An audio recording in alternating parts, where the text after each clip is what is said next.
Yo les gars, aujourd'hui c'est Luigi de la Team Dogs Out. On se retrouve pour une petite vidéo tier list au P03. Avant tout, je voulais vous remercier pour les retours qu'on a eu sur la dernière vidéo. Ça fait extrêmement plaisir de voir tout ce support, tout l'engouement qu'il y a autour de la decklist qu'on a sortie. Et du coup, sans plus attendre, on va passer à la tier list au P03. Alors, comment est-ce qu'on a organisé ça? On va voir la catégorie fun, qui vont être les decks qui ne sont pas réellement compétitifs. On va voir les rogues.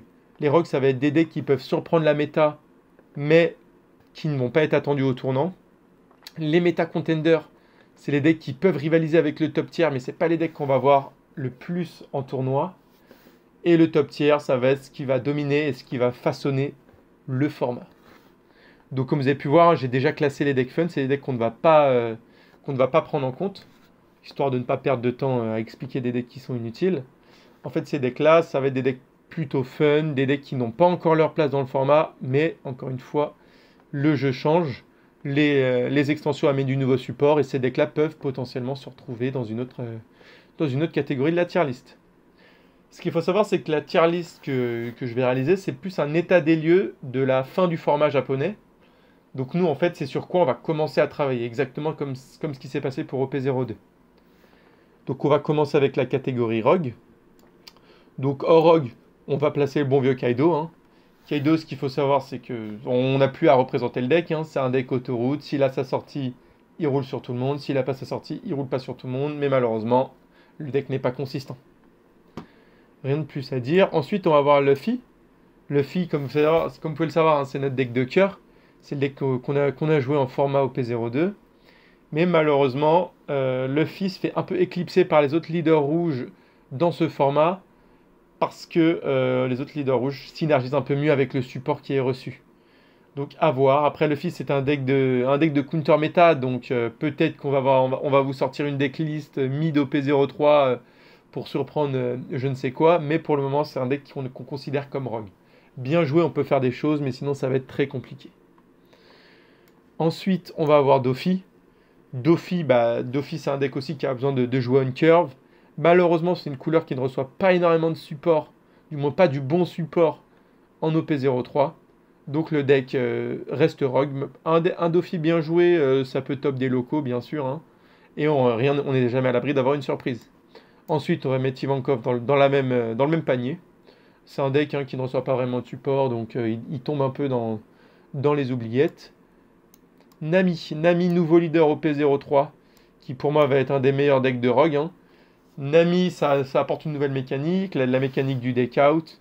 Donc en fait, c'est un deck qui va demander énormément de réflexion, de skill cap, hein. C'est un deck qui va être très très compliqué à jouer.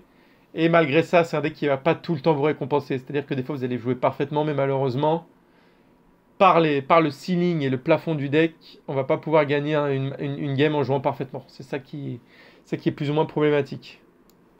Ensuite, on va voir Kinemon. Kinemon, hein, pareil que la couleur bleue. La couleur verte ne reçoit pas énormément de support, du moins pas de Wano. Donc ça retombe un peu dans les oubliettes. Kinemon, c'est un deck qui va se faire prendre de vitesse énormément par les méta contenders et par les top tiers.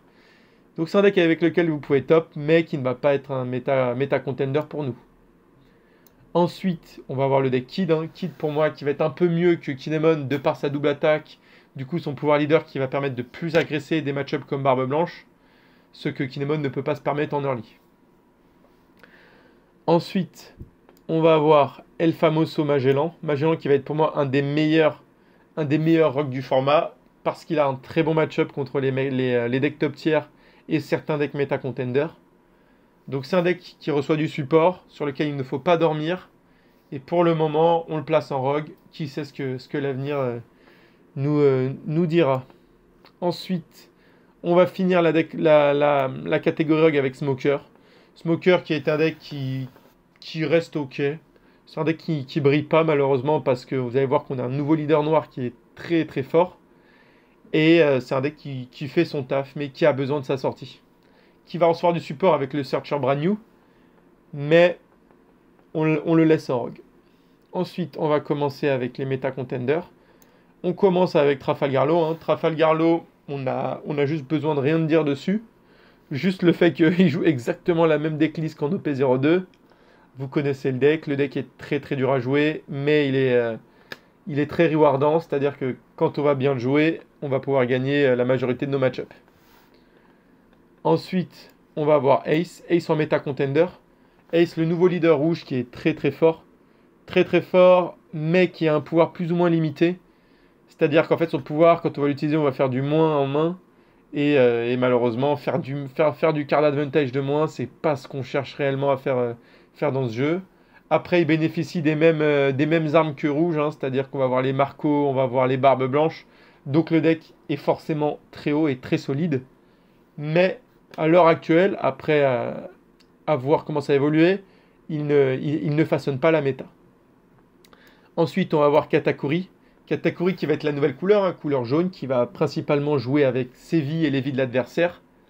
Donc c'est un deck qui a des énormes boss monsters, comme la Big Mom 10 qui permet de faire un différentiel de 2 dans les vies. Mais c'est un deck qui va manquer d'early, qui va manquer de card advantage, et qui va manquer de board removal. C'est-à-dire qu'on va très très très difficilement gérer une créature qui n'est pas engagée. Ensuite, on va avoir le dernier deck de Meta Contender, ça va être Lucci, qui pour moi est un des meilleurs decks de Meta Contender. C'est un deck qui va être consistant, qui a un très bon ceiling, un bon mid-game, un bon late-game.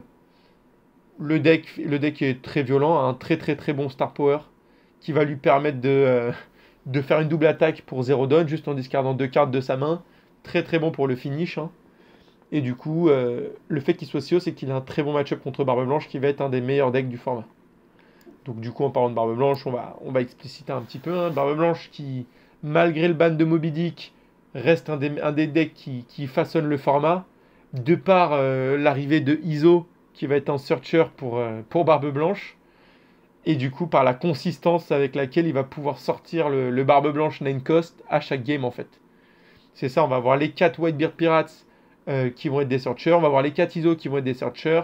Le deck a une toolbox monumentale. On a les Marco bloqueurs, les Marco qui détruisent, les Ace qui ont rush, les Barbes Blanches 9, une multitude de counters de cas, des gros événements, et un pouvoir et un leader à 6000.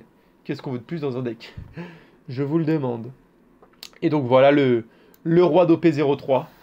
Le roi d'OP03 qui vient troisième format consécutif être un deck qui est viable. Bon, en OP01, OP02, pour moi, le deck est un peu flop. OP02, on l'attendait beaucoup plus. Mais au final, c'est Barbe Blanche qui a plus ou moins pris le trône. Puis ensuite, Trafalgar Law. Et en fait, c'est un deck qui va être hyper polyvalent. L'avantage de Zoro, c'est qu'il va avoir aucun mauvais match-up. Le deck va avoir réellement aucun mauvais match-up. Si ce n'est Barbe Blanche qui va être even, je dirais, mais c'est pas réellement mauvais match-up. Le deck a de l'agressivité, le deck peut jouer le package Whitebeard avec les Marco, avec les ISO. On va voir Baggy pour venir chercher des events. Le deck a trop d'outils. Trop d'outils, il peut faire tout ce qu'il veut, il peut arriver à ses fins de manière très très très rapide. Donc pour moi, ça va être le roi d'OP03, du moins en début de format. À voir comment est-ce que ça va évoluer. Mais je pense que vous ne vous trompez pas si vous ramenez Zoro en tournoi et vous avez l'objectif de gagner. Donc voilà un peu la petite tier list de la Dogs Out. Bien entendu, on est totalement ouvert à vos critiques et à vos discussions en commentaire. Justement, c'est ce qui rend le débat intéressant. C'est comment est-ce qu'on peut façonner la meilleure méta.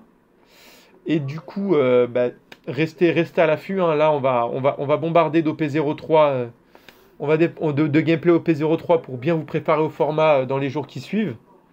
On va commencer avec un petit format Barbe Blanche. Après, on verra si on enchaîne, si on va essayer de se faire tous les decks top tier plus les méta contenders. Et ensuite, si on fait de la petite spice en vous présentant quelques decklist rogue. Donc n'hésitez pas à liker, à vous abonner, à partager. Si vous avez aimé, faites-nous le savoir dans les commentaires. Ça nous fait extrêmement plaisir. Et je vous dis à bientôt.